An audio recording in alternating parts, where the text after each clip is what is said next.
Hello, welcome to a very short, quick tutorial on how to use RetroArch together with RetroAchievements on both mobile and desktop.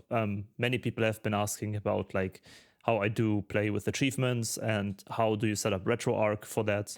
And it's actually very simple, honestly. So what you want to do first, this will be like not very edited or anything. I'm just gonna show you around what is happening here. So you go to any of your browsers, type in RetroArch, and go to the RetroArch website. That's the first thing. Very important, do not use the Steam version on PC, or do not use the Android Play Store version. That's also not good. Just go, whatever you do, just go to the website. That's the one thing you need to figure out. And then there's like Get RetroArch. You can click here. And then there's all the platforms that are supported. So you would go for Windows, I don't know, Windows 64-bit, or Android is here, Android 64-bit, blah, blah, blah, Apple, Xbox even works, iOS TV, blah, blah, blah, you know? You can play it on a Wii, you can install RetroArch on a Wii, actually. It's like so many things. So you can just download whatever platform you want, and then download it and open. It will have an installer. So here it will be like an exe that will install RetroArch on your system. For Android, it's the same with an APK file. It's basically the same. You just need to go into your Android phone, open the file that you downloaded, and it will install it. Usually, there might be some setting that says like, oh, third-party apps are not allowed. Then you need to go to your phone settings and search for allow third-party apps or something. There's usually a pretty easy solution to that. So download that, open that, and that's basically it. Then after you've installed it, you get a normal like desktop icon of RetroArch. It looks like this here. And now the UI can be a bit confusing. So that's what I kind of mostly want to go through here. First of all, you have the side menu here. The most important ones are main menu, of course, settings. History is very nice for seeing like what you've played recently. And the most important thing is, of course, first of all, go to the settings, start with the settings here.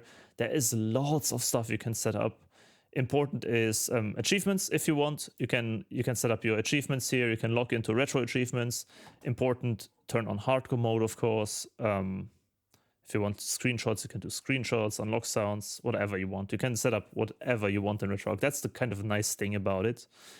You can set different kind of settings, like you can record with RetroArch, you can save state, you can do anything you can imagine, really. Latency has some interesting stuff. If you want to try, you can try to lower your audio latency, for example, if your system can handle it. Audio the same. You can make like different kinds of audio settings. You can mute the audio of games at all. Input is kind of the important one on the menu, because this is where you will set up your controller. From my experience, usually controllers are kind of set up by default. You can definitely you can check in the retro binds. I have like my HoriPad now inside, for example. It's already automatically mapped. And then here you can select mappings. It also always has like a keyboard mapping. You can delete that, you can keep that. It doesn't really matter. For me, it works always out of the box mostly, so that's sick. Hotkeys, very important. Hotkeys, I would highly recommend you make a hotkey for your menu toggle. So like this menu opens when you're in-game, or you can also directly fast forward, also very important. That's like my most important. You just hit the space key, for example. You play with controller, hit the space key, and suddenly it goes zoom in to skip like long cutscenes and stuff.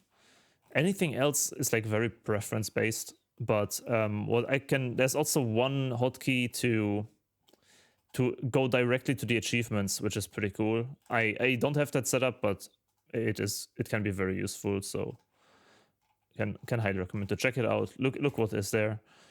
Then let's go through how to open games. Of course, in the main menu, you can first of all open the online app data. That's the important thing. And here you can download all the different emulators for different systems.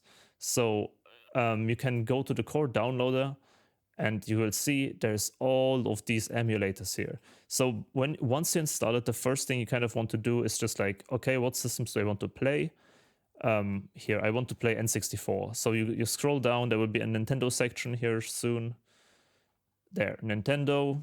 And then you have like Nintendo 3DS and the emulator Citra, Desmune, Melon DSDS. I don't know, Gumbat is very popular for Game Boy.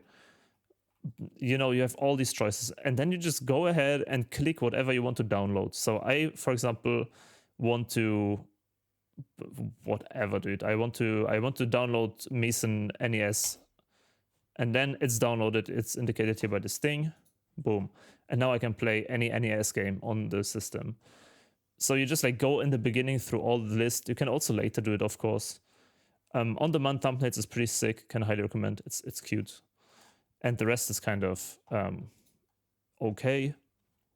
And then you can kind of just play games. History is nice. You can either directly load files by pressing load content and locating your files here.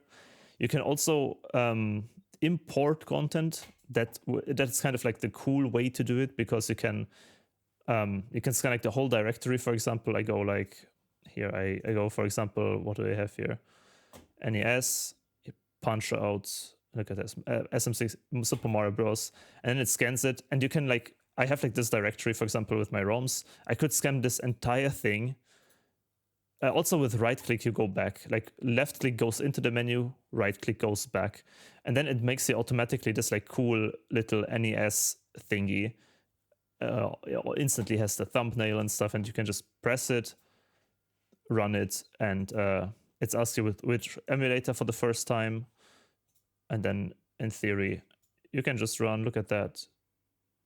You can just run Super Mario Bros. Isn't that sick? If you want to go back to the menu, you can click here, toggle menu, and then you can do like other stuff. Now, the confusing part, why many people are confused. If you in-game open a menu, then it opens another menu. So RetroArch works in two menus. There's the main menu and always a game-specific menu. So this is now the game-specific menu. You have resume, restart, close content, save states, blah, blah, blah, controls, screenshots, achievements. So for example, here you can see the achievements for this specific game. And yeah, you can also change core options. So for example, now we are on Meson or core, right, for NES. And now I can make changes to exactly the emulator as well. So I can go like here, and there's like all these crazy settings. I usually never do this. I had to do it in DS emulation to like fix my microphone emulation, for example. But yeah, controls. Now you can also in the game setting window, you can also change the controls. Here are like the direct controls to the game that you play and to the emulator that you play. So now this is my Meson automatic mapping basically of the controller. And the good thing is, if you, for example, have one game that's like what I, for example, do. I had lots of hand paints, and I still played Pokemon Gen 1. So I set up all the controls, and then you can get remap files. So you can, for example, save a remap file of the controller, for example, left-handed gaming or something, or like one specific file for this specific game, and so on. So you can like save remap files as just names. You can save game remap files. So I can save this, and now every time I load this specific game, my settings will be applied. You can save directory. You can save emulator. So every time you play the same emulator core, then it will be the same settings. Remap files are really great. They are super cool. And that's kind of it. I think that's most of how it works. So I quickly will try to show you still this thing here without doxing myself. So once you are, is my phone. So once you are in, once you have it on your phone, you can also open RetroArch. And then it's exactly the same menu structure. You have all these same options, and on the bottom you have you have the home with the main menu, core, history, online updater. You can also again here do all the core downloads and stuff. And then you can, for example, here on the phone I imported my content, and like on PC I don't, but on phone I did. So now you can see I have all my systems here. On phone I usually play like Game Boy games because it's similar. So we can go, for example, to Game Boy, and you see there's all my Game Boy games here. And then you can also just exactly the same thing. You go to Kirby, choose the emulator, achievements are on, and then on phone there's always this button on the very bottom here. You can see this one, and this one is the menu button, and then it opens it to the game menu. Here you can again do remap files, you can do controllers, achievements, whatever you really want. So that's how RetroArch works. It's once you get it, it's very simple, and the important thing is that you download it from the website and nothing else. And one last tip is that